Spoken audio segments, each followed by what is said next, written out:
খুব ছোট্ট সূরা, অনেকেরই মুখস্থ আছে এটা। এই সূরাগুলো আমাদের নিয়ম করে সময় করে মুখস্থ করা লাগে না, এগুলো এমনি মুখস্থ হয়ে যায় শুনতে শুনতে। সাধারণত এই ছোট ছোট সূরাগুলো দিয়েই আমাদের রেগুলার সালাহ যখন আমরা পড়ি, এগুলো দিয়ে ইমামতি করা উচিত। আল্লাহর হাবিব সাল্লাল্লাহু আলাইহি ওয়াসাল্লাম বিভিন্ন হাদিসে বলেছেন যে তোমরা যখন ইমামতি করবে তখন তোমার পেছনে যারা আছে তাদের দিকেও খেয়াল রাখবে। রাসূল সাল্লাল্লাহু আলাইহি ওয়াসাল্লাম অত্যন্ত বিবেকবোধ সম্পন্ন একজন ব্যক্তিত্ব ছিলেন। তিনি খেয়াল রাখতেন, যেটাকে আমরা কনসিডারেট বলি। আল্লাহর হাবিব সাল্লাল্লাহু আলাইহি ওয়াসাল্লাম খুব কনসিডারেট ছিলেন, কার কোথায় কী সমস্যা এটা খুব খেয়াল করতেন। And he was a man of 6 senses. আমরা 6 সেন্সের কথা বলি, আমাদের অধিকাংশেরই 4টা সেন্স একসাথে কাজ করে, কারো 5টা 6টা সেন্স কাজ করে, এরকম মানুষ পাওয়া দুষ্কর। আল্লাহর হাবিব সাল্লাল্লাহু আলাইহি ওয়াসাল্লাম অত্যন্ত বিবেকবোধ সম্পন্ন একজন লোক ছিলেন। একবার তিনি সালাত খুব সংক্ষিপ্ত করলেন, তো সাহাবারা জিজ্ঞেস করলেন, ইয়া রাসূলুল্লাহ এত সংক্ষিপ্ত কেন করলেন সালাত? তখন আল্লাহর হাবিব সাল্লাল্লাহু আলাইহি ওয়াসাল্লাম বললেন যে পেছনে বোনদের নামাজের সেকশনে ওখান থেকে একটা ছোট্ট বাচ্চার কান্নার আওয়াজ আমি শুনছিলাম। আমার মনে হচ্ছিল বাচ্চাটাকে সামলাতে মাটার খুব কষ্ট হচ্ছে, তো এই জন্য আমি সালাদটা সংক্ষিপ্ত করে দিয়েছি। দেখেন কীরকম সেন্সেশন, কতটা কনসিডারেট ছিলেন। একবার আবার আল্লাহর হাবিব সাল্লাল্লাহু আলাইহি ওয়াসাল্লাম মাগরিবের সালাত কিংবা এশার সালাতের কোনো এক সেজদা অনেক লম্বা করে দিলেন। তখন সাহাবারা আবার প্রশ্ন করলেন, ইয়া রাসূলুল্লাহ সাল্লাল্লাহু আলাইহি ওয়াসাল্লাম এত লম্বা দীর্ঘ সেজদা করতে তো ফরজ সালাতে আমরা কখনো দেখি না, কেন করলেন? অসুস্থ হলেন নাকি নামাজের মাঝখানে, অথবা ওহী নাজিল হচ্ছিল নাকি, এরকম কিছু ঘটলো নাকি? তো আল্লাহর হাবিব সাল্লাল্লাহু আলাইহি ওয়াসাল্লাম বললেন যে না, এগুলো কিছুই না, বরং আমার নাতি হাসান আমি সেজদারত অবস্থায় আমার পিঠের উপরে চড়ে বসেছিল, কাঁধের উপরে। তো আমি অপেক্ষা করছিলাম যতক্ষণ না তার খেলা শেষ না হয়, তার প্রয়োজন পূরণ না হয়, ততক্ষণ আমি সেজদায় লুটিয়ে পড়েছিলাম। হাসান যখন নেমেছে, তার প্রয়োজন পূরণ হয়েছে, আমি আবার সেজদা থেকে উঠে দাঁড়িয়েছি। দেখেন কতটা কনসিডারেট ছিলেন। তো এইভাবে আল্লাহর হাবিব সাল্লাল্লাহু আলাইহি ওয়াসাল্লাম ছোট ছোট সূরাগুলো দিয়ে ফরজ সালাতের ইমামতি করতে উদ্বুদ্ধ করতেন। মুআয ইবনে জাবাল রাদিয়াল্লাহু তাআলা আনহুকে উনি মদিনার পাশেই একটা এলাকার ইমাম হিসেবে অ্যাসাইন করেছিলেন।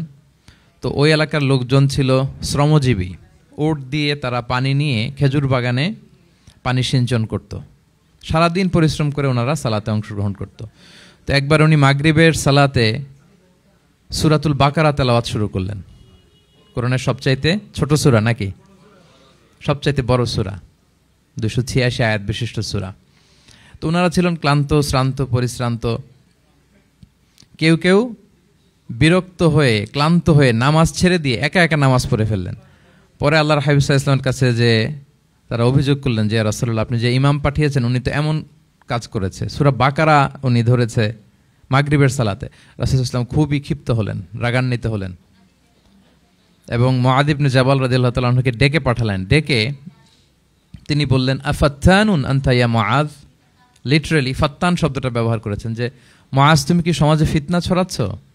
তোমাকে পাঠালাম ইমাম হিসেবে, সেখানে তালিম দিবে, তারবিয়া দিবে, ঐক্য ধরে রাখবে, তুমি কি ফিতনা ছড়াচ্ছ সমাজে? তুমি কি ওয়াদ-দুহা ওয়াল-লাইলি ইযা সাজা এরকম সূরাগুলো পারো না?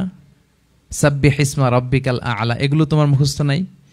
ওয়াশ-শামসি ওয়া-দুহাহা এগুলো তোমার জানা নেই? তুমি এত লম্বা সূরা কেন ধরলে মাগরিবের সালাতে? তো তখন তিনি বললেন, যখন তুমি সালাতে ইমামতি করবে ফরজ সালাতে, তখন ছোট ছোট সূরা পড়বে, কেননা তোমার পেছনে অসুস্থ থাকতে পারে, তারপর বয়স্ক কোনো লোক থাকতে পারে, অথবা মুসাফির মসজিদের পাশ দিয়ে সফর করতেছিল, ভাবলো জামাত চলতেছে, জামাতটা ধরি, ঢুকেই যদি দেখে যে আপনি সূরা বাকারা তেলাওয়াত করতেছেন, তো তার জন্য তো কঠিন হয়ে যাবে কোপ আপ করা, কন্টিনিউ করা। তো এই জন্য ছোটো ছোটো সূরাগুলো আল্লাহর হাবিব সাল্লাল্লাহু আলাইহি ওয়াসাল্লাম পড়তে আমাদেরকে উৎসাহিত করেছেন ফরজ সালাতের, যখন আমরা ইমামতি করব। তো এইরকম একটি সূরা হচ্ছে সূরাতুজ জিলজাল, যেটা আমাদের প্রায় সকলেরই মুখস্থ। তো আমরা আসুন প্রথমে আমরা সরল বঙ্গানুবাদ শুনি এই সূরাটার, তারপর এই সূরা থেকে কিছু রিফ্লেকশন আমরা শেয়ার করার চেষ্টা করব ইনশাআল্লাহ বিইذنিল্লাহ। আমি শুরুতে সূরাটার সরল বঙ্গানুবাদ আপনাদের সাথে শেয়ার করছি। আউযু বিল্লাহি মিনাশ শাইতানির রাজিম, বিতাড়িত শয়তান থেকে মহান আল্লাহ তাআলার কাছে পানাহ চাচ্ছি। বিসমিল্লাহির রহমানির রহিম, পরম করুণাময় অসীম দয়ালু আল্লাহ তাআলার নামে শুরু করছি। ইযা জুলজিলাতিল আরদু জিলজালাহা, যখন পৃথিবীকে ভয়ঙ্করভাবে প্রকম্পিত করা হবে। ওয়া আখরাজাতিল আরদু আসকালাহা, আর পৃথিবী তার ভেতরে থাকা সব ভারী বস্তুগুলোকে উদ্গীরণ করে দিবে, বের করে দিবে। ওয়া ক্বালাল ইনসানু মা লাহা, আর মানুষ বলবে এই পৃথিবীর কি হলো। ইয়াউমা ইযিন তুহাদ্দিসু আখবারাহা, সেদিন পৃথিবী তার সব খবর বলে দিবে। বিআন্না রাব্বাকা আওহা লাহা, কারণ তার রবই তাকে এমনটি করতে আদেশ করেছেন বা প্রত্যাদেশ দিয়েছেন। ইয়াউমা ইযিন ইয়াসদুরুন নাসু আশতাতান লিয়ারাউ আমালাহুম, সেদিন মানুষগুলো দলে দলে বের হবে যাতে করে তাদের আমলনামা তাদের কাছে পেশ করা যায়। ফামান ইয়ামাল মিসকালা যাররাতিন খায়রান ইয়ারাহ, যে ব্যক্তি অনুপরিমাণ ভালো কাজ করেছে সেটা সে দেখতে পাবে। ওমান ইয়ামাল মিসকালা যাররাতিন শাররান ইয়ারাহ, আর যে ব্যক্তি অনুপরিমাণ মন্দ কাজ করেছে, কোনো খারাপ কাজ করেছে, সেটাও সেদিন দেখতে পাবে। সাদাকাল্লাহুল আযীম। এই হচ্ছে সূরাতুজ জিলজালের সংক্ষিপ্ত বঙ্গানুবাদ। এবার আসুন এই সূরা থেকে কিছু রিফ্লেকশন, কিছু তাফসির আমরা শেয়ার করি। প্রিয় ভাইয়েরা, এই সূরাটা নাজিলের একটা প্রেক্ষাপট আছে। সাহাবাদের মধ্যে একটা ধারণা জন্মেছিল যে আমরা যদি খুব ছোট ছোট ভালো কাজ করি এইটা বোধহয় সওয়াব হবে না, বা মিজানের পাল্লা এটা তেমন একটা রেকগনাইজ করা হবে না। অথবা অনেক সাহাবাদের মধ্যে এরকম ধারণা ছিল যে আমরা খুব সামান্য সামান্য ছোট খারাপ কাজ করলে এটার হয়তো এরকম পাপ হবে না বা শাস্তি হবে না। তো ওনাদের মনে যখন এরকম একটা ধারণা তৈরি হলো, তখন আল্লাহ তাআলা এই সূরাটা নাজিল করেছেন। বিশেষ করে এই সূরার শেষের 2 আয়াত, যেখানে আল্লাহ তাআলা বলছেন ফামান ইয়ামাল মিসকালা যাররাতিন খায়রান ইয়ারা, যে না, তোমরা ছোট্ট ভালো করলে সেটাও দেখতে পাবা সেদিন তোমাদের আমলনামাতে। ওমান ইয়ামাল মিসকালা যাররাতিন শাররান ইয়ারা, এবং ছোট্ট খারাপ কাজ করলে সেটাও তোমরা তোমাদের আমলনামায় দেখতে পাবে। তো সাহাবাদের এই চিন্তা, এই ধারণাটাকে ভুল প্রমাণ করবার জন্য, তারা যে ভুল ধারণা করছেন এটা বোঝাবার জন্য, জানাবার জন্যই আল্লাহ তাআলা বেসিকলি সূরাতুজ জিলজাল তিনি নাজিল করেন। এই সূরাটি কোরআনের ধারাক্রম অনুসারে 99তম সূরা। কোরআনের যে ধারাক্রম, সূরা ফাতিহা দিয়ে শুরু, তারপরে বাকারা, তারপর আলে ইমরান, সেই ধারাবাহিকতায় এটা কত নম্বর সূরা? 99 নম্বর সূরা। এবং সূরাটি মাদানী সূরা। কি সূরা? আমরা জানি কোরআনের সূরাগুলো 2 ভাগে বিভক্ত, কোনোটা মক্কায়, কোনোটা মদিনায় নাজিল হয়েছে। যেটা মক্কায় নাজিল হয়েছে সেটা মাক্কি, যেটা মদিনায় নাজিল হয়েছে সেটা মাদানী। তো জিলজাল হচ্ছে মাদানী সূরা। এই সূরার আয়াত সংখ্যা হচ্ছে 8। আয়াত সংখ্যা কত? 8। আল্লাহর হাবিব সাল্লাল্লাহু আলাইহি ওয়াসাল্লাম সূরাটাকে একটা কম্প্রিহেন্সিভ সূরা বলেছেন, জামে মানে সূরা, খুবই কম্প্রিহেন্সিভ। কম্প্রিহেন্সিভ মানে হচ্ছে ভেরি প্রিসাইজ ইন ওয়ার্ডিং, শব্দ কম, কথা কম, কিন্তু এটার আবেদন, এটার এক্সপ্লেনেশন অনেক বেশি, এরকম একটি সূরা। ছোট্ট অল্প কয়েকটি আয়াত দিয়ে সূরাটা আল্লাহ তাআলা নাজিল করেছেন, কিন্তু এটার আবেদন অনেক বেশি। এক বয়স্ক সাহাবী এসে আল্লাহর হাবিব সাল্লাল্লাহু আলাইহি ওয়াসাল্লামকে বলল, ইয়া রাসূলুল্লাহ, আপনি আমাকে কোরআনের একটা সূরা শিক্ষা দেন, কোন সূরা পড়ব? তো আল্লাহর হাবিব সাল্লাল্লাহু আলাইহি ওয়াসাল্লাম বললেন, যাওয়াতুর র, মানে আলিফ লাম র দিয়ে যে সূরাগুলো আছে এগুলো পড়ো। তো এই সাহাবী বলল, ইয়া রাসূলুল্লাহ, আমার বয়স বেশি, আমার জিহ্বা ভারী হয়ে গেছে, আমি এত বড় সূরা পারবো না, অন্য কিছু বলেন। তো আল্লাহর হাবিব সাল্লাল্লাহু আলাইহি ওয়াসাল্লাম বললেন, তাহলে যাওয়াতু হামিম, হামিম দিয়ে যে সূরাগুলো শুরু হয়েছে কোরআনে সেগুলো পড়ো। বলতেছে, ইয়া রাসূলুল্লাহ, এটাও পারবো না, আরো সহজ করে দেন। তো তখন আল্লাহর হাবিব সাল্লাল্লাহু আলাইহি ওয়াসাল্লাম বললেন, তাহলে আল মুসাব্বিহাত, মানে সাব্বাহা ইউসাব্বিহু দিয়ে যে সূরাগুলো শুরু হয়েছে তুমি এগুলো পড়ো। ওই সাহাবী বলে, এইটাও কঠিন হয়ে যায় আমার জন্য। তখন আল্লাহর হাবিব সাল্লাল্লাহু আলাইহি ওয়াসাল্লাম বললেন যে, তাহলে কি চাও? বলতেছে, আমাকে একটা জামে মানে সূরা শিক্ষা দেন, মানে এমন একটা কম্প্রিহেন্সিভ সূরা শিক্ষা দেন যে এটা শিখলে আমার হেদায়েতের জন্য যথেষ্ট হয়ে যাবে। তখন আল্লাহর হাবিব সাল্লাল্লাহু আলাইহি ওয়াসাল্লাম বললেন, তাহলে তুমি পড়ো ইযা যুলজিলাতিল আরদু জিলজালাহা ওয়া আখরাজাতিল আরদু আথকালাহা ওয়া ক্বালাল ইনসানু মা লাহা।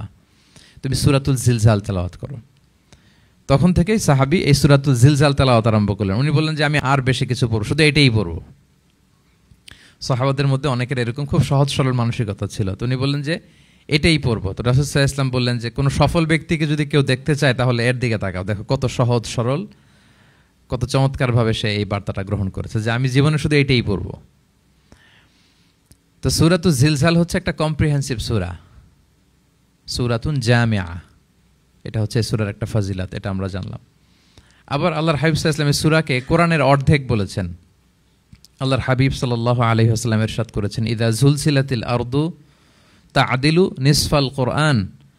সূরাতুল জিলজাল এটা কোরআনের অর্ধেক, কোরআনের অর্ধেক। আপনারা এরকম শুনেছেন যে সূরা ফাতিহাকে বলা হয় কোরআনের অর্ধেক, তারপর সূরাতুল ইখলাসকে বলা হয় সুলুসুল কোরআন, কোরআনের 1/3। তো এটার অর্ধেক বলার কারণ হচ্ছে কোরআনে অর্ধেক বলা হয়েছে দুনিয়ার কথা, অর্ধেক বলা হয়েছে আখিরাতের কথা, পরজগতের কথা, লাইফ আফটার ডেথের কথা।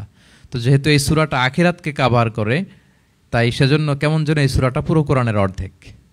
আল্লাহ তাআলা আমাদেরকে, আমরা যখন আল্লাহর কাছে কল্যাণ কামনা করি, আল্লাহ বলেছেন এইভাবে বলো, রব্বানা আতিনা ফিদ দুনিয়া হাসানা ওয়া ফিল আখিরাতি হাসানা ওয়া কিনা আযাবান্নার। হে আল্লাহ, আপনি দুনিয়ার কল্যাণ আমাদেরকে দান করেন, পরজগতের কল্যাণ দান করেন, আমাদেরকে আগুনের শাস্তি থেকে রক্ষা করেন। তাহলে দুনিয়া আখিরাত দুইটার কম্বিনেশনে। সো সূরা জিলজাল যেহেতু আখিরাতকে কভার করে, তাহলে এটা কোরআনের অর্ধেক। এটা কি কোরআনের অর্ধেক? তা'দিলু নিসফাল কোরআন। সূরাতু জিলজাল তা'দিলু নিসফাল কোরআন, এটা কোরআনের অর্ধেক। তাহলে দুইটা আমরা ফজিলত বা ভার্চু জানতে পারলাম এই সূরার। এক নম্বর হচ্ছে এটা একটা কম্প্রিহেন্সিভ সূরা, কম্প্রিহেন্সিভ সূরা। দুই নম্বর জানতে পারলাম এটা কোরআনের অর্ধেক, নিসফুল কোরআন। আচ্ছা, এবার আমরা সূরার তাফসিরে চলে যাই। আল্লাহ তাআলা ইরশাদ করছেন, ইযা জুলজিলাতিল আরদু জিলজালাহা, যখন এই পৃথিবীটাকে প্রকম্পিত করা হবে। প্রিয় ভাইরা, বেসিকলি এই 8 আয়াত বিশিষ্ট সূরাটার মধ্যে আমরা দুইটা ভাগ করতে পারি। প্রথম 5 আয়াতে আল্লাহ তাআলা কিয়ামতের বিভীষিকাময় পরিস্থিতির একটা চিত্রায়ন এখানে এনেছেন, পিকচারাইজ করেছেন যে কিয়ামতের যে সময়টা হবে এটা কেমন হবে, এটা আল্লাহ তাআলা চিত্রায়িত করেছেন। সূরাকে মনোযোগ দিয়ে যদি আপনি পড়েন, অনুধাবন করেন, মনে হবে যে কিয়ামতের চিত্রটা আপনার চোখের সামনে ভেসে উঠেছে। তো 8 আয়াত বিশিষ্ট এই সূরার প্রথম 5 আয়াতে আল্লাহ তাআলা তিনি কিয়ামতের বিভীষিকাময় পরিস্থিতির একটা বর্ণনা হাজির করেছেন। এরপর শেষের 3 আয়াতে কেমন করে আমাদের আমলনামা পেশ করা হবে, আমরা যা করি ভালো কিংবা মন্দ, এটাকে লিখে রাখা হয়, এটাকে রেকর্ড করে রাখা হয়। ওই আমলনামাটা আবার একদিন আমাদের হাতে পেশ করা হবে। ওই সময়টা কেমন হবে, ওই দৃশ্যটা কেমন হবে, এটা আল্লাহ তাআলা বলেছেন। আই রিপিট, আমি আবারও বলি, সূরার আয়াত সংখ্যা কত? 8।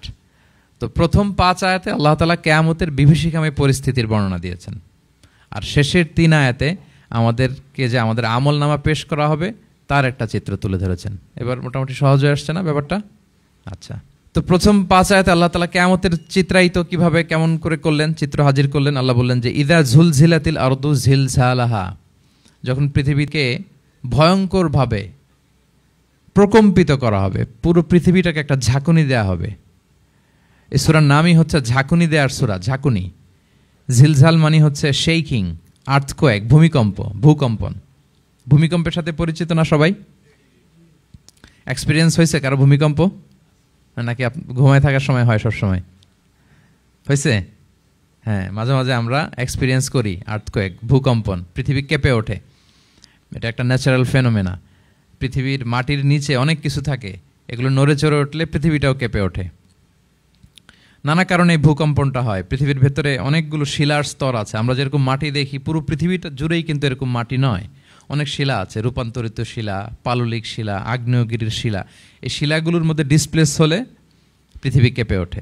আবার পৃথিবীর ভেতরে আগুন আছে, গ্যাস আছে, এই গ্যাসগুলো যখন মুভ করে তখন পৃথিবীর উপরে কেঁপে ওঠে। একটাকে হাইপোসেন্টার বলে, আরেকটাকে ইপোসেন্টার বলে। হাইপোসেন্টার মানে পৃথিবীর ভেতরের অংশটাকে বলে হাইপোসেন্টার, আর ভূপৃষ্ঠের এটাকে বলে ইপোসেন্টার। ওই হাইপোসেন্টারে যদি কোনো ঝড় হয়, উপরে এই প্রকম্পিত হয়। এটাকে আমরা ভূকম্পন বা ভূমিকম্প হিসেবে দেখি পৃথিবীতে। তো এই পৃথিবীতে অনেক বড় বড় ভূমিকম্প আমরা দেখেছি। জাপানে, আমার গত বছর একটা সফর ছিল জাপানে, তো ওই সকাল বিকেল ভূমিকম্প হয়। এখানে তো আমরা 6 মাস 1 বছর ভূমিকম্প দেখি, ওখানে সকালে বিকেলে একটু একটু করে কাঁপতেছে। এর কারণ হচ্ছে ওইটা এমন একটা এলাকায় পড়েছে, প্যাসিফিক ফায়ার রিংস বলে, একটা প্লেটের উপর, 7টা ট্যাকটনিক প্লেটের উপর আল্লাহ তাআলা পৃথিবীকে সেট করেছেন। ওই ট্যাকটনিক প্লেটগুলো যদি একটার সাথে একটা ঘর্ষণ হয়, অনেক এনার্জি রিডিউস করে, ওইখান থেকে পৃথিবীর উপরে এরকম ভাইব্রেশন শুরু হয়, এই প্রকম্পনটা শুরু হয়। তো জাপানের বিভিন্ন সময় আমরা বড় বড় ভূমিকম্পের কথা শুনেছি। ওদের কান্টো সিটি আছে একটা, অনেক বড় ভূমিকম্প হয়েছিল 1920 সালে, লাখখানেক লোক মারা গিয়েছে। আপনাদের সুনামির কথা মনে থাকবার কথা, সুনামির কথা মনে আছে? কত সালে?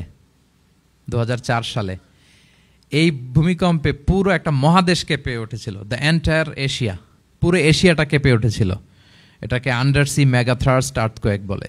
এত ভয়ঙ্কর ভূমিকম্প হয়েছে যে পুরো, মাঝে মাঝে ভূমিকম্পে তো 1-2টা দেশ আক্রান্ত হয়, এটা পুরো একটা মহাদেশ কেঁপে উঠেছিল। ওই ভূমিকম্পের কারণে ইন্দোনেশিয়াতে প্রায় 2.5 লাখ লোক মারা গিয়েছে, 2.5 লক্ষ। বান্দা আছে সুমাত্রাতে। হাইতিতে একবার একটা ভূমিকম্প হয়েছে, আর অনেক আগে, লক্ষ লক্ষ লোক মারা গিয়েছে। তো এই যে ভূকম্পন, ভূমিকম্প, এর নামে আল্লাহ তাআলা বেসিকলি এই সূরাটা দিয়েছেন। তবে পৃথিবীবাসী যেই ভূকম্পন এক্সপিরিয়েন্স করেছে, কিয়ামতের সময় যে ভূমিকম্প হবে ওটা কি ওই রকম হবে? হ্যাঁ, ওটা ভয়ঙ্কর ভূমিকম্প হবে, মারাত্মক ভূমিকম্প। আল্লাহ তাআলা বলছেন, ইয়া আইয়ুহান নাসু তাকু রাব্বাকুম ইন্না জালজালাতাস সাআতি শাইউন আযীম। হে মানুষেরা, তোমরা আল্লাহকে ভয় করো আর তোমরা জেনে রেখো কিয়ামতের যে ভূমিকম্পটা হবে সেটা শাইউন আযীম। আযীম শব্দটা আল্লাহ যে কোনো জায়গায় ব্যবহার করেন না, যেটা খুব ভয়ঙ্কর হয়, মাত্রাতিরিক্ত, লিমিট ছাড়িয়ে যায়, ওটার ক্ষেত্রে আল্লাহ তাআলা আযীম বলেন। আল্লাহর হাবিব সাল্লাল্লাহু আলাইহি ইসলামের আচরণ, ওনার ক্যারেক্টারিস্টিক্স বলতে যে আল্লাহ শব্দ ব্যবহার করেছেন, ওয়া ইন্নাকা লাআলা খুলুকিন আযীম। নবী হে, আপনি সুমহান চরিত্রের উপর প্রতিষ্ঠিত, মানে এই চরিত্রের মধ্যে দাগ ফেলতে পারে এরকম কেউ নেই। সো আযীম শব্দটা কোরআনের যত জায়গায় ব্যবহার করেছেন, আল্লাহ নিজের ক্ষেত্রে বলেছেন সূরা আয়াতুল কুরসির শেষে, ওয়া হুয়াল আলিয়ুল আযীম, তিনি হচ্ছেন আলী এবং আযীম, সুমহান। তো কিয়ামতের এই ভূকম্পনের ক্ষেত্রে আল্লাহ তাআলা এই আযীম শব্দটা ব্যবহার করেছেন, ইন্না জালজালাতাস সাআতি শাইউন আযীম। এটা মারাত্মক হবে সেদিনকার ভূমিকম্প, সাধারণ ভূমিকম্প নয়। ইযা রুজ্জাতিল আরদু রজ্জা ওয়া বুসাতিল জিবালু বাসসা, পুরো পৃথিবীটা একসাথে কেঁপে উঠবে, পাহাড়গুলো ভেঙে চুরে তছনছ হয়ে যাবে। এটা হবে বেসিকলি যখন ইসরাফিল আলাইহিস সালাম উনি ট্রাম্পিটে ফুৎকার দিবেন, হুইসেল দিবেন সিঙ্গার মধ্যে, নুফিখা ফিস সূর, সূরের মধ্যে যখন তিনি ফুৎকার দিবেন। আপনারা ইসরাফিল আলাইহিস সালামের একজন ফেরেশতা, ওনার নাম শুনেছেন না? হ্যাঁ, one of the major angels, major একজন ফেরেশতা। আল্লাহ তাআলা ওনাকে সৃষ্টিই করেছেন এই বিশাল হুইসেলে একটা ফুৎকার দেওয়ার জন্য, আর কোনো কাজ নাই। ওনার অ্যাসাইনমেন্ট এই একটাই, সৃষ্টির পর থেকে আজ অবধি বিশাল হুইসেলটা নিয়ে আল্লাহর আরশের দিকে তিনি তাকিয়ে আছেন, অপলক নেত্রে, পলকও ফেলেন না চোখের, যে কখন আল্লাহ তাআলা অর্ডার করবেন, করার সাথে সাথে ফুৎকার দিবেন তিনি, আবার না দেরি হয়ে যায়, আবার না আল্লাহর আদেশ পালনে কোনো গাফলতি হয়ে যায়। সৃষ্টির পর থেকে ওনার একটাই অ্যাসাইনমেন্ট, এই বিশাল সুর ট্রাম্পিট নিয়ে হুইসেল দেওয়ার জন্য আল্লাহর আরশের দিকে তাকিয়ে আছেন। যে মুহূর্তে আমরা এখন কথা শুনছি এখনও তাকিয়ে আছেন উনি। 3টা ফুৎকার দেওয়ার জন্য আল্লাহ তাআলা ওনাকে সৃষ্টি করেছেন। প্রথম ফুৎকারটাকে বলে নাফখাতুল ফাজা, যে ফুৎকারের সাথে সাথে মানুষগুলো তটস্থ হয়ে যাবে, পৃথিবীর মানুষ তটস্থ হয়ে যাবে। যখন তটস্থ হবে তখন কি অবস্থা হবে সেটাই আল্লাহ তাআলা এই সূরার প্রথম আয়াতে বললেন, যে ইদা জুলজিলাতিল আরদু জিলজালাহা, যখন পুরো পৃথিবীকে প্রকম্পিত করা হবে মারাত্মকভাবে। ইসরাফিল আলাইহিস সালাম প্রথম যে ফুৎকারটা দিবেন তখন পুরো পৃথিবী কেঁপে উঠবে, মারাত্মকভাবে কেঁপে উঠবে। তারপরের যে ফুৎকার দিবেন তখন সব মরে যাবে, আমরা পৃথিবীতে কেউই বেঁচে থাকবো না, তখন মানুষ মরে যাবে, জিন জাতি মরে যাবে, সমস্ত ফেরেশতারাও মরে যাবে। যেই ফেরেশতা মালাকুল মাউত, যিনি মৃত্যুর ফেরেশতা, যার মাধ্যমে আল্লাহ তাআলা মৃত্যু ঘটিয়ে থাকেন, তারও মৃত্যু ঘটবে। সে আল্লাহ তাআলার কাছে বলবে, আল্লাহ, পৃথিবীর সবাই মরেছে আপনার আদেশ অনুযায়ী, মানুষ, জিন, ইবলিস সবাইকে আমি মৃত্যু দিয়েছি, তাদের রূহ কবজ করেছি, এখন কি হবে? আল্লাহ তাআলা বলবেন, এখন তুমি মরবে, মুতিয়া মালাকুল মাউত, এখন তুমি মরো। মালাকুল মাউত তখন মারা যাবে। এত ভয়ঙ্কর একটা চিৎকার দিয়ে মালাকুল মাউত জগৎ থেকে বিদায় নেবে। আল্লাহর হাবিব সাল্লাল্লাহু আলাইহি ওয়াসাল্লাম বলেন, ওই ভয়ঙ্কর চিৎকার যদি পৃথিবীবাসী শুনতে পেত তাহলে আলাদা করে ইসরাফিলের সিঙ্গার ফুৎকার দেওয়ার প্রয়োজন হতো না, প্রতিটা মানুষ তাদের কানের পর্দা ফেটে মুহূর্তেই লাশ হয়ে পড়ে যেত। মালাকুল মাউত মরে যাবে, তখন মহাবিশ্বে আর কেউ থাকবে না একটা সত্তা ছাড়া। তিনি কে?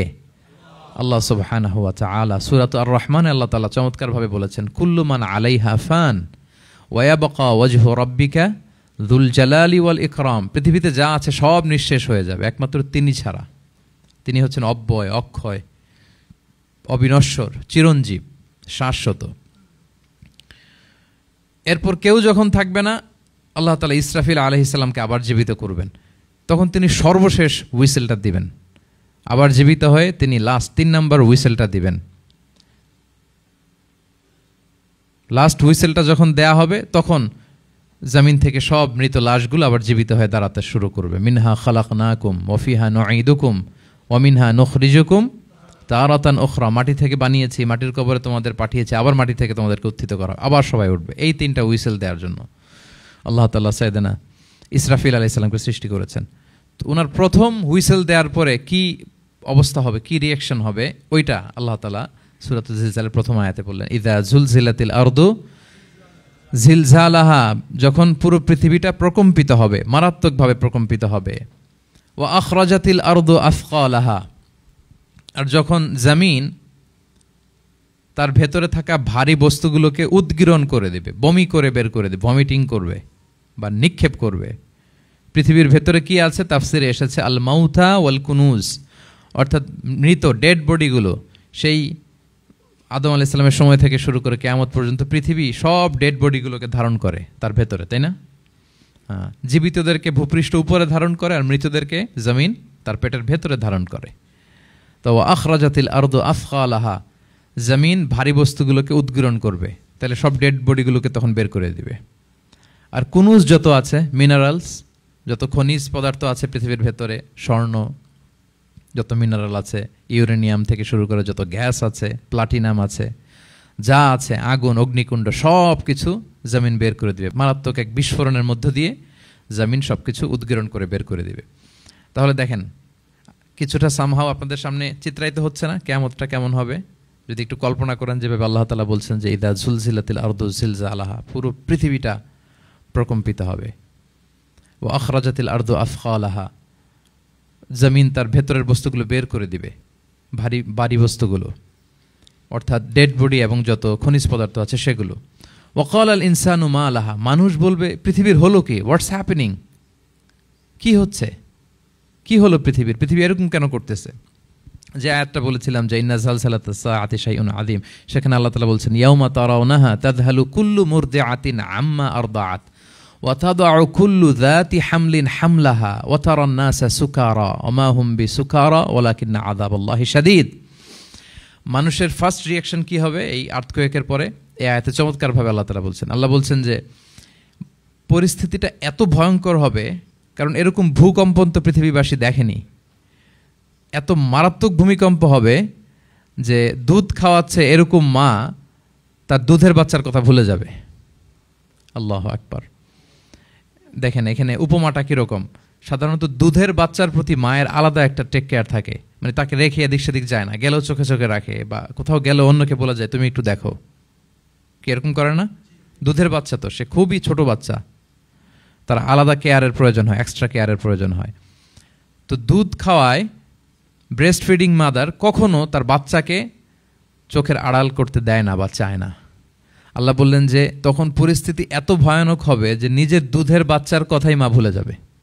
তারপর এখনো পরিপূর্ণ হয়নি পেটের ভেতরে বাচ্চা, এরকম মা যারা আছে গর্ভবতী, সাধারণত কয় মাস পরে বাচ্চা ডেলিভারি হয়? 8 মাস 9 মাস পরে। দেখা যাবে যে 2 মাসের বাচ্চা, এখনো ভ্রূণ, 3 মাসের বাচ্চা, 4 মাসের বাচ্চা। এই ভয়ঙ্কর পরিস্থিতির চোটে যত গর্ভবতী নারী আছে সব মুহূর্তে ডেলিভারি করে দেবে, মুহূর্তেই, ইনস্ট্যান্ট। ওয়াতাদু হামলিন হামলাহা, যত মা আছে গর্ভবতী সবাই, প্রেগনেন্ট মহিলারা মুহূর্তে ডেলিভারি করে দেবে, প্রি ম্যাচিউরড বেবি। কেউ ভ্রূণ, কেউ 3 মাসের, কেউ 4 মাসের বাচ্চাগুলো ডেলিভারি হয়ে যাবে। মানুষগুলো পঙ্গপালের মতো দৌড়াতে থাকবে, বিক্ষিপ্ত পতঙ্গের মতো দৌড়াতে থাকবে মানুষ। আর বলবে ওয়াকাল আল ইনসানু মা লাহা, মানুষ তখন, মানুষের ফার্স্ট রিঅ্যাকশন হবে যে মা লাহা, কি হলো, হোয়াটস হ্যাপেনিং, কি হচ্ছে, কিছুই বুঝতে পারতেছি না, মা লাহা, পৃথিবীর কি হলো। ইয়াউমা ইদিন তুহাদ্দিসু আখবারাহা, সেদিন পৃথিবী সব কিছু বর্ণনা করে দিবে, সব বয়ান দিয়ে দিবে। আমরা এই পৃথিবীর উপরে জমিনে যা করি সব কিন্তু পৃথিবীর মধ্যে রেকর্ডেড থাকে। জমিন সেদিন বয়ান দিবে, সেদিন আসলে সব কিছুই বয়ান দিবে। জমিন বয়ান দিবে, হাত পা সাক্ষী দিবে, যেখানে মানুষ যে সমস্ত জিনিসের মাধ্যমে, যেই টুলসগুলোর মাধ্যমে পাপ করেছে, অন্যায় করেছে, সব কিছু সেদিন সাক্ষী দেবে। আর সব সাক্ষীর বড় সাক্ষী হবে সেদিন এই জমিন। জমিন হবে সেদিন রাত সাক্ষী। জমিন হবে কি সাক্ষী? রাত সাক্ষী। ইয়াউমা ইদিন তুহাদ্দিসু আখবারাহা, আল্লাহ জমিনকে বলবে এবার তুমি পাপের বয়ান দাও, রাত সাক্ষী হয়ে তুমি বয়ান দাও, কি কি ঘটেছে তোমার উপরে। কারণ আমরা যত পাপই করি না কেন, যত কাজই করি না কেন, সব জমিনের উপরই করি, তাই না?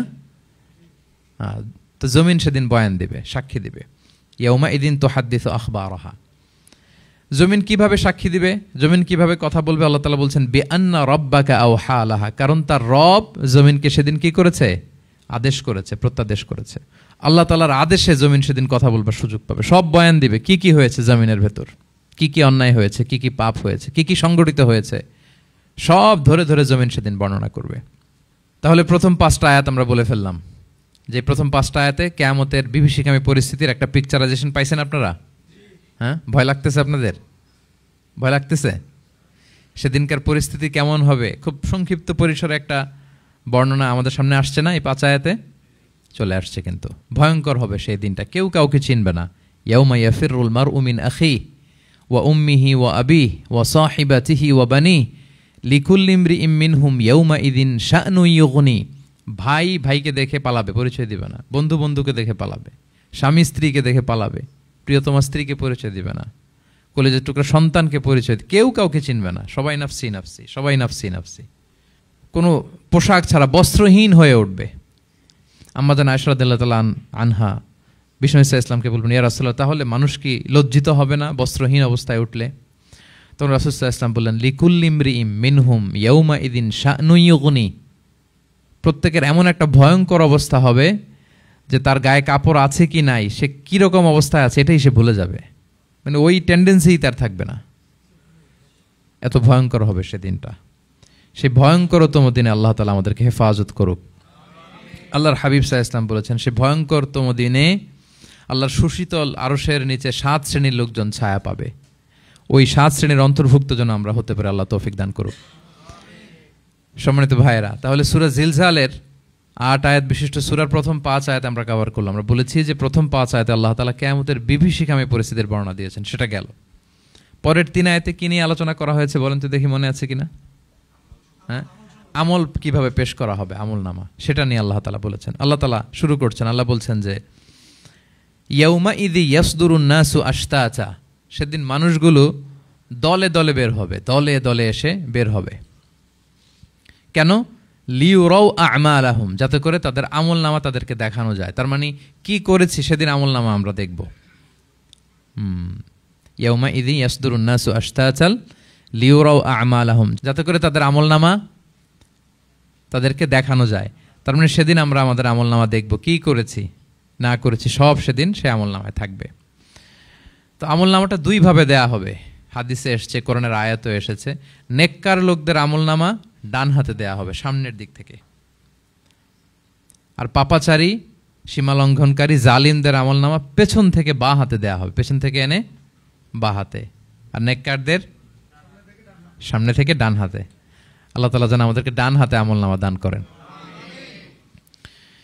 এই কথাটা আল্লাহ চমৎকার ভাবে বলছেন, ফাআম্মা মান উতিয়া কিতাবাহু বিয়ামিনিহি ফাসাউফা ইউহাসাবু হিসাবান ইয়াসিরা। সেদিন আল্লাহ তাআলা যাকে ডান হাতে আমলনামা দিবে তার হিসাবটা সহজ হবে। আল্লাহর হাবিব সাল্লাল্লাহু আলাইহি ওয়াসাল্লাম সব সময় এই দোয়াটা করতেন, আল্লাহুম্মা হাসিবিনা হিসাবান ইয়াসিরা। হে আল্লাহ, আপনি আমার হিসাবটাকে সহজ করেন, হে আল্লাহ, আপনি আমার হিসাবটাকে সহজ করেন। এই দোয়াটা আপনারাও পড়বেন, আল্লাহুম্মা হাসিবিনা হিসাবান ইয়াসিরা। দেখেন, আল্লাহর হাবিব সাল্লাল্লাহু আলাইহি ওয়াসাল্লামের ব্যাপারে বলা হয়েছে গুফিরা লাহু মা তাকাদ্দামা মিন যামবিহি ওয়া মা তাআখার। আল্লাহর হাবিব সাল্লাল্লাহু আলাইহি ওয়াসাল্লামের আগের পরের সব গুনাহ মাফ। আদতে তো গুনাহই নাই, নিষ্পাপ ছিলেন তিনি, মাসুম। নবীরা হচ্ছেন মাসুম। তারপরেও আল্লাহর হাবিব সাল্লাল্লাহু আলাইহি ওয়াসাল্লাম এই দোয়াটা করতেন, আল্লাহুম্মা হাসিবিনা হিসাবান ইয়াসিরা। এরপরও তিনি এই দোয়াটা সবসময় করতেন। তাহাজ্জুদের সালাতে দাঁড়িয়ে থাকতে থাকতে ওনার পা ফুলে যেত। সিজদায় যে কাঁদতে কাঁদতে জামা ভিজিয়ে ফেলতেন, হাত্তা বাল্লা লিহিয়াতাহু, দাড়ি ভিজিয়ে ফেলতেন, হাত্তা বাল্লা হাজারাহু, জামা ভিজিয়ে ফেলতেন, হাত্তা বাল্লাল আরদা, সিজদায় পরে কাঁদতে কাঁদতে জমিন ভিজিয়ে ফেলতেন। তো আম্মা জান আয়েশা রাদিয়াল্লাহু তাআলা আনহা বলতেন, ইয়া রাসূলুল্লাহ, এত কষ্ট কেন করেন? আপনার পা ফুলে যায়, কাঁদতে কাঁদতে আপনি হয়রান হয়ে যান। আল্লাহ তো বলেছেন যে আপনার আগের পরের সব গুনাহ মাফ। আল্লাহর হাবিব সাল্লাল্লাহু আলাইহি ওয়াসাল্লাম বলতেন, আফালা উহিব্বু আন আকুনা আবদান শাকুরা। হে আয়েশা, আমি কি শুকরগুজার বান্দা হতে পছন্দ করব না? আল্লাহ তাআলা আমাকে ক্ষমা করেছেন, আমাকে স্পেশাল স্ট্যাটাস দিয়েছেন। এই যে আল্লাহ তাআলার বিশেষ অনুগ্রহ, এটার শুকরিয়া স্বরূপ আমি কি তার কাছে নিজেকে পেশ করব না? তো দেখেন, আল্লাহর হাবিব সাল্লাল্লাহু আলাইহি ওয়াসাল্লাম যার কোনো গুনাহ নাই, তিনিও দোয়া করতেন, আল্লাহ আমার হিসাবটা সহজ করো। সেদিন যার হিসাব সহজ হবে তার জন্য সব কিছু মিলে যাবে, তার মুক্তি। আর যদি আল্লাহ হিসাব কঠিন করে, হাদিসে এসেছে, আল্লাহ যদি কাউকে জিজ্ঞেস করে, মান নুকিশা উযযিবা। নুকিশা এসেছে নিকাশ থেকে। আমরা বাংলা একটা কথা বলি না, হিসাব নিকাশ। নিকাশ বলেন আপনারা? নিকাশ, হিসাব নিকাশ বলেন। নিকাশটা আরবি শব্দ। মান নুকিশা উযযিবা, যার নিকাশ নেওয়া হবে, হিসাব নিকাশ নেওয়া হবে, উযযিবা, তাকে আল্লাহ শাস্তি দেবে। যদি বলে এটা করলা কেন, ওখানে গেলা কেন, এটাতে জড়িত হইলা কেন, এই কেন কেনর প্রশ্নবাণে যদি আল্লাহ তাআলা আমাদের জর্জরিত করেন, তাহলে অবস্থা খারাপ। আল্লাহ আমাদেরকে হেফাজত করুক। আর যাকে আল্লাহ তাআলা অনুগ্রহ করবেন, অনেককে আল্লাহ তাআলা এইভাবে অনুগ্রহ করবেন, আল্লাহ বলবেন তুমি যে এই পাপটা করছিলা মনে আছে? তখন বান্দা বলবে আল্লাহ মনে আছে, আমি স্বীকৃতি দিচ্ছি, অ্যাকনোলেজ করছি, আল্লাহ আমি পাপী, আল্লাহ আমি ভুল করে ফেলেছি। আল্লাহ বলবে এটা দুনিয়ার কেউ জানে না, আজকে আমিও জানাবো না কাউকে, যাও তুমি আমার এই ডান হাতের নিচ দিয়ে জান্নাতের ভেতরে ঢুকে যাও। আল্লাহুম্মা জাআলনা মিনহুম, আল্লাহুম্মা জাআলনা মিনহুম, আল্লাহুম্মা জাআলনা মিনহুম ইয়া রাব। আল্লাহ তুমি আমাদেরকে তাদের অন্তর্ভুক্ত করো, আমরা পড়ি আমিন। আল্লাহর হাবিব সাল্লাল্লাহু আলাইহি ওয়াসাল্লাম বলতেন আল্লাহুম্মা হাসিবিনা হিসাবান ইয়াসিরা, আল্লাহ আপনি আমাদের হিসাবকে সহজ করুন।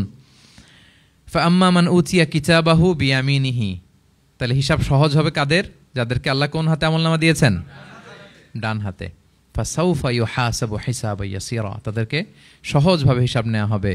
ওয়ায়ানকালিবু ইলা আহলিহি মাসরুরা, তারা তাদের পরিবারের সাথে খুব আনন্দ উৎফুল্লতার সাথে মিলিত হবে। আর ওয়া আম্মা মান উতিয়া কিতাবাহু ওয়ারাআ যাহরিহি, আর যাদেরকে পেছন থেকে আমলনামা দেয়া হবে বা হাতে, ফাসাউফা ইয়াদউ সুবুরা, তারা মৃত্যু কামনা করবে, সেদিন মৃত্যু, ধ্বংস কামনা করবে, তারা নিজেদের ধ্বংস। ওয়ায়াসলা সাঈরা, আর তারাই জাহান্নামে অন্তর্ভুক্ত হবে, জাহান্নামে তারাই প্রবেশ করবে। বলে আয়াযু বিল্লাহ, নাউযু বিল্লাহ, আল্লাহ আমাদেরকে তুমি হেফাজত করো। তাহলে আমলনামার পর্বটা কেমন হবে? আল্লাহ বলছেন ইয়াউমা ইযি ইয়াসদুরুন নাসু আশতাত, দলে দলে মানুষ উঠবে, কবর থেকে আসবে, লিউরাউ আমালাহুম, যাতে করে তাদের আমলনামা তাদেরকে দেখানো হয়। আর আমলনামা কারো আসবে সামনে থেকে ডান হাতে, কারো আসবে, আমরা যেন ডান হাতে পাই নাকি? এই ফরিয়াদ, এই প্রার্থনা আমরা আল্লাহর কাছে করি। এবার আমলনামা পেয়ে গেলাম আমরা সবাই হাতে, এবার আল্লাহ তাআলা আমাদেরকে বলবেন তোমরাই একটু পড়ো তোমাদের আমলনামা। ইকরা ইকরা কিতাবাকা কাফা বিনাফসিকাল ইয়াউমা আলাইকা হাসিবা, পড়ো তোমার আমলনামা, হিসেবের জন্য তুমিই যথেষ্ট আজকে। ধরেন আজকে আপনার গণিত পরীক্ষা গেছে, ধরেন অঙ্ক পরীক্ষার পরে যার খুব কনফিডেন্স ভালো, ভালো গণিত জানে, সে আসলে আগে থেকেই জানে যে আমি 100তে 100, তার একটা নিজের হিসেব নিকেশ আছে না নাকি? হ্যাঁ। আর ধরেন যে যার গণিত মিলে নাই, পরীক্ষা ভালো হয় নাই, যে হচ্ছে খুব খারাপ ছাত্র, একেবারে লাড্ডু গুড্ডু মেরে আসছে, ও নিজেও জানে এটার ফল প্রকাশের জন্য এত ওয়েট করা লাগে না, তার একটা হিসাব নিকেশ আগে থেকে জানা আছে যে আমার দিয়ে তো কিছু হবে না, আমার অন্য চিন্তা করতে হবে।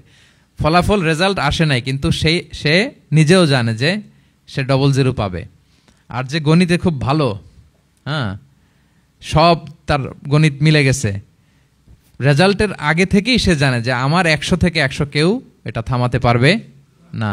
তো আমরা আসলে কে কি করেছি, আমাদের কি আমলনামা, সেদিন তো আমরা পাবো, কিন্তু তার আগে আমাদের নিজেদেরও একটা বন্দোবস্ত, হিসেব নিকেশ, বোঝাপড়া আছে না নাই বলেন? আমরা জানি আমরা কে কি করেছি, কে কি করেছি আমরা জানি। আল্লাহ নিজেদেরকে তখন দায়িত্ব দিয়ে বলবেন ইকরা কিতাবাকা কাফা বিনাফসিকাল ইয়াউমা আলাইকা হাসিবা, পড়ো তোমার আমলনামা, ইকরা, পড়ো পড়ো। এবার তুমি মার্কিং করো, তোমাকে আমি মার্কিং করার আগে তুমি একটু করো দেখি তুমি কি করেছো, তুমি একটু মার্কিং করো। তো আমলনামা পাওয়ার পরে আমাদের যে প্রতিক্রিয়া হবে সেটা আল্লাহ কোরআনে তুলে ধরেছেন। আল্লাহ তাআলা বলছেন যে মানুষ বলবে মালি হাযাল কিতাবি লা ইউগাদিরু সগীরাতান ওয়ালা কাবীরাতান ইল্লা আহসাহা, এটা কেমন আমলনামা, ছোট বড় কোনো কিছু মিসিং হয় না এখানে। আল্লাহু আকবার, কিছু মিস হয় নাই। অনেক কিছু আপনারও মনে নাই, কিন্তু দেখার পরে মনে হবে। ধরেন ঠিক এই মুহূর্তে গত বছর রমাদানের এই দিনে আমরা কোথায় ইফতারি করছিলাম, হুট করে জিজ্ঞেস করলে আমি বলতে পারবো? বলতে পারবেন আপনি? কিন্তু হিসাব কেউ মিলাই দিলে তখন মনে করবে ও তাই তো, আমি তো ওই সময় এটা করছি, ওই সময় তো ওইখানে ছিল। আমলনামা দেখে মানুষের ফার্স্ট রিয়াকশন হবে মালি হাযাল কিতাবি লা ইউগাদিরু সগীরাতান ওয়ালা কাবীরাতান ইল্লা, এটা কেমন আমলনামা, সব মিলে যাচ্ছে, তাই তো, এমনটাই তো করেছি আমি। সগীরাতান ওয়ালা কাবীরা, ছোট বড় তুচ্ছ নগণ্য সব আল্লাহ তাআলা তুলে ধরেছেন সেখানে, সব আমলনামায় তুলে ধরেছেন। মুমিনরা তো আমলনামা পেয়ে মহা খুশি, তাদের চেহারা হবে সেদিন উজ্জ্বল, প্রফুল্ল, প্রস্ফুটিত। উজুহু ইয়াউমা ইযিম মুসফিরা দাহিকাতুম মুস্তাবশিরা, উজ্জ্বল থাকবে তাদের চেহারা। আর আরেক দলের চেহারা, যাদের আমলনামা বা হাতে দেয়া হয়েছে, তারা চিৎকার করবে, তারা নিজেদের ধ্বংস কামনা করবে, মৃত্যু কামনা করবে, তারা বাঁচার জন্য মুমিনদের কাতারে ঢুকে যেতে চাইবে। আল্লাহ তাআলা বলবেন না, আজকে ঢোকার সুযোগ নাই। ওয়ামতাজুল ইয়াউমা আইয়ুহাল মুজরিমুন, পাপীদেরকে আজকে আলাদা করে ফেলো। সীমাহুম ফি উজুহিহিম মিন আসারিস সুজুদ, তাদের চেহারার মধ্যে সিজদার দাগ দেখে ফেরেশতারা জান্নাতীদেরকে আলাদা করবেন, জাহান্নামীদেরকে আলাদা করবেন। এবার যখন বলা হবে আমলনামা পড়ো, তোমাদের কোনো মন্তব্য আছে কিনা, তারা অস্বীকার করবে। শুরুতে বাঁচার জন্য কি করবে? দুনিয়াতে যেরকম হয়, সুপ্রিম কোর্টে দাঁড়িয়ে কাঠগড়ায় দাঁড়িয়ে যেটা করে মানুষ, বাঁচার সর্বশেষ চেষ্টাটা করে, অস্বীকার করে, মিথ্যা বলে না? সেদিনও মানুষ অস্বীকার করবে, তারা বলবে আল্লাহ এটা আমি করি নাই। কি বলবে? করি নাই। তা আল্লাহ তাআলা কি প্রমাণ করে দিতে পারবেন যে তারাই এটা করেছে? হ্যাঁ, এত এত ফ্যাক্টর অথেন্টিকেশন আল্লাহর কাছে থাকবে যে মানুষ অবাক হয়ে যাবে। আমরা যে মোবাইলে 3 ফ্যাক্টর 4 ফ্যাক্টর অথেন্টিকেশন দেই না, হ্যাঁ, আল্লাহর কাছে এরকম অনেকগুলো ফ্যাক্টর অথেন্টিকেশন থাকবে। আল্লাহ তাআলা প্রমাণ করে ছাড়বেন যেটা তুমিই করেছো। আল্লাহ তাআলা বলবেন এই আমলনামা যদি বিশ্বাস না হয়, আমার কিরামান কাতিবিনের কাছে একটা ব্যাকআপ ফাইল আছে, ওটার সাথে মিলাবো।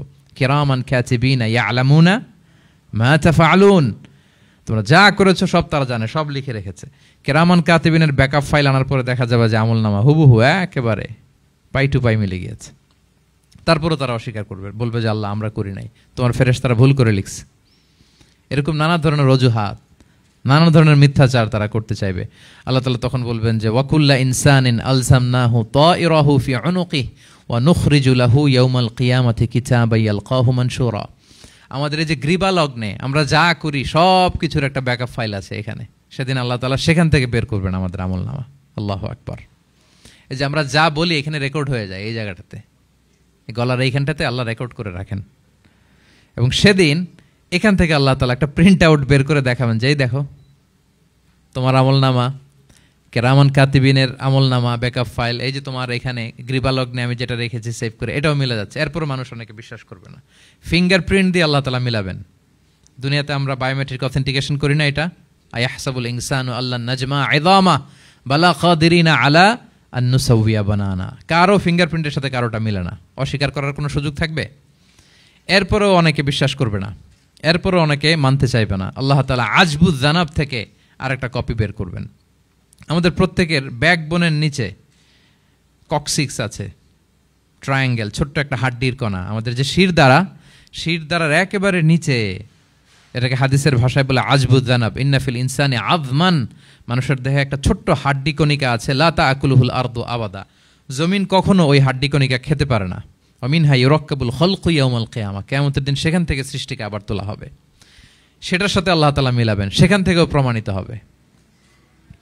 এরপর আল্লাহ তাআলা ভিডিও রেকর্ড দেখাবেন। ওয়াকুল্লা শাইইন আহসাইনাহু ফি ইমামিম মুবিন নামক ভিডিও রেকর্ডার দিয়ে, তখন আপনি সরাসরি দেখবেন যে এই তো আপনি ওই জায়গায় গিয়েছেন, এই তো আপনি পাপ কাজ করেছেন, এই তো আপনি অন্যায় কাজ করেছেন, এই তো আপনি জুলুম করেছেন, এই তো সীমালঙ্ঘন করেছেন, সব কিছু আপনি একেবারে ভিজুয়াল প্রেজেন্টেশন, আর অস্বীকার করার কোনো সুযোগ থাকবে না। তারপরেও যারা অস্বীকার করবে যে আল্লাহ আমি করি নাই, আল্লাহ বলেন আলিয়াউমা নাখতিমু আলা আফওয়াহিহিম ওয়া তুকাল্লিমুনা আইদিহিম ওয়া তাশহাদু আরজুলুহুম বিমা কানু ইয়াকসিবুন, সেদিন তার মুখকে আমি সিলগালা করে দেব, আর সুযোগ দেওয়া হবে না। অনেক অস্বীকার করেছ, তার হাত সাক্ষী দিবে, তার পা সাক্ষী দিবে, সেদিন আল্লাহ তাআলা প্রমাণ করেই ছাড়বেন যে এই পাপ তুমি করেছো। তাহলে আমলনামা কিভাবে আল্লাহ দিবেন? আল্লাহ বলেন ইয়াউমা ইযি ইয়াসদুরুন নাসু আশতাতা, দলে দলে আসবে, লিউরাউ আ'মালাহুম, যাতে করে তাদেরকে আমলনামা দেখানো হয়। ফামান ইয়া'মাল মিসকালা যাররাতিন খাইরান ইয়ারা, অনুপরিমাণ ভালো করেছো তো সেটা তুমি দেখতে পাবে, অনুপরিমাণ খারাপ করেছো তো সেটাও তুমি দেখতে পাবে। যাররা মানে হচ্ছে অণু, অ্যাটম, বস্তুর ক্ষুদ্রতম একক, একেবারে অণুর কথা আল্লাহ তাআলা বলেন যে একেবারে ছোট্ট কাজ সেটাও তুমি দেখতে পাবে, ছোট্ট খারাপ কাজ সেটাও দেখতে পাবে। আমরা অনেক সময় ছোটখাটো জিনিসগুলোকে গুরুত্ব দেই না। আল্লাহর হাবিব সাল্লাল্লাহু আলাইহি ওয়াসাল্লাম বলেছেন ওয়ালা তাহকিরান্না মিনাল মা'রুফি শাইআ ওয়ালাউ আন তালকা আখাকা বিওয়াজহিন তালিক, তোমরা কোনো ছোট ভালো কাজকে এটাকে আন্ডারমাইন করো না, ছোট মনে করো না, যে কোনো ভালো কাজ হোক এটাকে ছোট করবো না। ইভেন তুমি তোমার ভাইয়ের সাথে দেখা হলো যে মুচকি হাসি দিয়ে কথা বলো, এটারও তুমি মনে করো না যে এটা কাজে লাগে, এটাও কাজে লাগবে, এটাও সেদিন মিজানের পাল্লায় তোমার নাজাতের বড় মেজর একটা ওসিলা হয়ে যেতে পারে। আপনি যে আপনার ভাইয়ের সাথে মুচকি হাসি দিয়ে কথা বলেন, এটা সাদাকার সওয়াব হয়। Your smile to your brother it's a charity, তাবাসসুমুকা ফি ওয়াজহি আখিকা সাদাকা, দেখলেন সালাম দিলেন, একটা মুচকি হাসি, এটা সাদাকা দেওয়ার সওয়াব। সুবহানাল্লাহ, এটাও সেদিন কাজে লেগে যাবে। সো ফামান ইয়া'মাল মিসকালা যাররাতিন খাইরান ইয়ারা ওয়া মান ইয়া'মাল মিসকালা যাররাতিন শাররান ইয়ারা, ছোট্ট ভালো কাজ যদি করো সেটাও দেখবে, ছোট্ট খারাপ কাজ যদি করো সেটাও দেখতে পাবে। যত ছোট ভালো কাজ করেন, রাস্তায় একটা ধরেন যে কলার ছোলা পড়েছিল, ভাবলেন যে এইটা সরাই দেয় একটু, আমি এই মাতাতুল আদা আনিত তারিক হবে, মানুষ পিছলে পড়লে পা ভাঙবে, তো এই ময়লাটা একটু সরাই দিলেন, কলার একটা ছোলা পড়েছিল, খোসা এটা ফেলে দিচ্ছেন, দেখবেন যে ওই দিন এটাও রেজিস্টার করা আছে, এটাও লেখা। একজনকে মুরব্বী একজন আসছে, আপনার বসার সিট ছিল, ওনার সিট ছিল না, উঠে দাঁড়িয়ে তাকে বসার সুযোগ করে দিয়েছে, ওই দিন দেখবেন যে এটাও লেখা, এটার জন্য অনেক সওয়াব রেজিস্ট্রেশন করা আছে। একজন রাস্তা দিয়ে যাচ্ছিল, জিজ্ঞেস করতেছে ভাই যে এই জালান অমুকটা কোথায়, তো আপনি বলে দিলেন যে জালান গুম্বাকটা তো এইদিকে, তো সে আপনার কারণে ওই দিন সঠিক পথে যেতে পারলো। আপনার কাছে মনে হয়েছে ছোট্ট ফিউ সেকেন্ডসের একটা নেক কাজ, কিন্তু সেদিন দেখবেন আমল নামায় সেটাও লেখা। আবার এরকম ছোট্ট ফামাইয়া আমাল মিসকালা যাররাতিন শার, ছোট্ট আপনি একটা গালি দিয়েছেন কাউকে, কারোর ব্যাপারে, এর ব্যাপারে ওর কাছে যে কান ভারী করছেন, ফেসবুকে একটা বাজে কমেন্ট করে দিয়েছেন, দেখার কেউ নাই, ধরার কেউ নাই, দিলাম একটা গালি, দেখবেন যে ওই দিন সব একেবারে ক্ষুদ্র থেকে ক্ষুদ্রতর অনুপরিমাণ খারাপ কাজ, ভালো কাজ সব সেদিন আমলনামায় তুলে রাখবে কে? আল্লাহ সুবহানাহু ওয়া তাআলা, তিনি সেদিন আমলনামায় সব তুলে রাখবেন। সো আমরা কোনো ভালো কাজকে যেন তুচ্ছ মনে না করি, কোনো খারাপ কাজের সাথে যেন জড়িত না হয়, যত ছোট হোক। শয়তানের ওয়াসওয়াসায়, প্রবৃত্তির ধোকায় পড়ে, নফসের ধোকায় পড়ে কখনোই যেন পাপের কাজে আমরা পা না বাড়াই, এবং প্রত্যেকটা পাপকেই যেন আমরা ভয়ঙ্কর মনে করি যে না, এটা আমার যেন কাল হয়ে দাঁড়াতে পারে। আর প্রতিটা ভালো কাজ করার ক্ষেত্রে যেন আমরা প্রতিযোগিতা করি, আর এই মাইন্ডসেট যেন থাকে যে না, এটা আমাকে বাঁচাতে পারে সেদিন। কি বলেন, ঠিক কিনা? তাহলে আল্লাহ তাআলা শেষ করলেন ফামাইয়া আমাল মিসকালা যাররাতিন খাইরান ইয়ারা। প্যাস লেগে যায় না? লেগে যায়, স্বাভাবিক। আগে খাইরান, পরে শাররান। অনুপরিমাণ ভালো করলে সেটাও সে সেদিন কি পাবে, অনুপরিমাণ খারাপ করলেও পাবে। দেখেন, এটা একটা আশা জায়গা নিয়ে আসে আমাদের, কিন্তু হোপফুল করে, তাই না? আমরা অনেক সময় এমন হয় যে ভালো কাজ করছি, কেউ দেখে নাই। হ্যাঁ, আপনি এই আয়াতটা খেয়াল করবেন যে না, কেউ দেখে নাই, কিন্তু দেখেছে কে? আল্লাহ দেখেছেন, উনি দেখলেই চলবে, আমার আমল নামা এটা ঠিকই থাকবে। কোনো এক কারণে সমাজের সবাই আপনাকে ভুল বুঝেছে, misunderstanding, everyone got you wrong, আসলে আপনি ঠিক ছিলেন। সবাই পরিস্থিতি, সামাজিক, এটা সেটা, এরকম হয় না যে সবাই ভুল বুঝতেছে, আসলে আপনি ঠিকই করছেন। সবাই ভুল বুঝুক, আপনার আমল নামায় সেটা ভালো কাজ হিসেবে লেখা থাকবে, ঠিক কিনা? অনেক সময় ঠকায় লোকজন, আমাদেরকে ঠকায় নানাভাবে, আমরা হয়তো তার সাথে পেরে উঠি না। মাঝে মাঝে কিছু ভিডিও আমি দেখি, এই আপেল বিক্রি করতেছে, কি অদ্ভুত ব্যবসায়ী, তো দেখাচ্ছে খুব ভালো ভালো আপেল, আপনারা দেখেছেন কিনা জানি না। সে আবার ওই পলিথিনের ভেতরে পচা নষ্ট আপেলগুলোর কয়েকটা প্যাকেট করে রাখে, তো আপনি বেছে বেছে যেই ভালো আপেলে দিবেন সেটাই সে নিয়ে প্যাকেটে দিয়ে দিচ্ছে। মাপটাপ করার পরে আপনি যখন টাকা বের করতেছেন বা অন্য মনস্ক, হুট করে সে ওই পচা আপেলের ওইটা, আপনার একই পলিথিন, একই ওজনের তার একটা হিসাব থাকে, ওইটা ধরায় দিচ্ছে। তা আপনি কোত্থেকে না কোত্থেকে আপেল কিনছেন, হয়তো অনেক বাসায় যেয়ে দেখেন সর্বনাশ, কি টসটসে পাকা আপেলগুলো বেছে বেছে দিলাম, এখন দেখি পচা। তো ওরে তো আর পাবেন না, ওরে আর ধরাও হইল না। আপনি ভাবছেন হিসাবটা এখানেই শেষ? হ্যাঁ, এখানেই শেষ না। Lot of unsettled issue yet to be settled, এরকম অনেক কিছু আছে দুনিয়াতে আপনি সেটেল করতে পারেন নাই, সেটেল হবে সেদিন। দ্য কনসেপ্ট অফ আখেরা যদি না থাকতো, this worldly life would be a joke. আখেরা বলে যদি কিছু না থাকতো, এই পৃথিবীটা আসলে একটা জোক ছিল, জোক। কেটে টুকরা টুকরা করে বস্তাবন্দি করে ফেলে রাখছে ডোবার মধ্যে, কেউ দেখে নাই, হদিস নাই, এটা সাক্ষীও পাওয়া, বিচারও হচ্ছে না। আর বিচারের যে দীর্ঘসূত্রিতা, আপনি ভাবছেন শেষ, এখানেই শেষ? Not that easy brother. একদিনে ঋণ তাকে শোধ করতে হবে। ফামাইয়া আমাল মিসকালা যাররাতিন খাইরান ইয়ারা ওয়া মাইয়া আমাল মিসকালা যাররাতিন শাররান ইয়ারা। ছোট্ট ছোট্ট ভালো যেখানে আল্লাহ লিখে রাখবেন, এই বড় বড় লোক ঠকানো, জুলুম, অপরাধ, এগুলোর বিচার হবে না একদিন? বলেন, বিচার হবে। তাহলে কনসেপ্ট অফ আখিরা, এটা আমাদেরকে আশাবাদী করে। এই যে আমরা কেউ দাদা হারিয়েছি, বাবা হারিয়েছি, আমরা বিশ্বাসীরা আমরা হতাশ হই না, আমরা বিশ্বাস করি আমি তো আমার বাবাকে পাচ্ছি ওইখানে। তো ক্ষণিকের একটা সময়, দুনিয়ার জীবনটা কি ক্ষণিকের। দিস দুনিয়া কম্পেয়ার টু আখিরা ইজ নাথিং, অ্যাবসলিউটলি নাথিং। আখিরাতের তুলনায় এটা তো কিছুই না। আমার দাদাকে পাবো, বাবাকে পাবো, তার মানে আখেরা, কনসেপ্ট অফ আখেরা আমাদেরকে হোপফুল করে, আশাবাদী করে। দুনিয়াতে আমাকে ভুল বুঝেছে, মানুষ ঠকিয়েছে, আমি অনেক কিছুর বিচার পাই না, আমি সেদিন পাবো। তো আপনাকে হোপফুল করছে না, এটা আশাবাদী করছে না? আখেরাত আমাদেরকে কি করে? আশাবাদী করে। যত জুলুম, অত্যাচার, যেগুলোর বিচার এই দুনিয়াতে হয় নাই, সেদিন সে বিচারটা হবে। ফামাইয়া আমাল মিসকালা যাররাতিন খাইরান ইয়ারা ওয়া মাইয়া আমাল মিসকালা যাররাতিন শাররান ইয়ারা। প্রিয় ভাইরা, তাহলে পেয়েছেন সূরাতুল জিলজালের আলোকে কিয়ামতের বিভীষিকাময় চিত্র এবং কেমন করে আমলনামা আমাদের সামনে পেশ করা হবে। আপনাদের কাছে ক্লিয়ার হয়েছে? আল্লাহ তাআলা আমাদের সবাইকে ডান হাতে আমলনামা দিয়ে ধন্য করুক। আমরা যত নেক কাজ করেছি, ভালো কাজ করেছি, সবগুলোর বদলা, প্রতিদান, রিওয়ার্ড যেন আমরা সেদিন পাই। আল্লাহ তৌফিক দান করুক।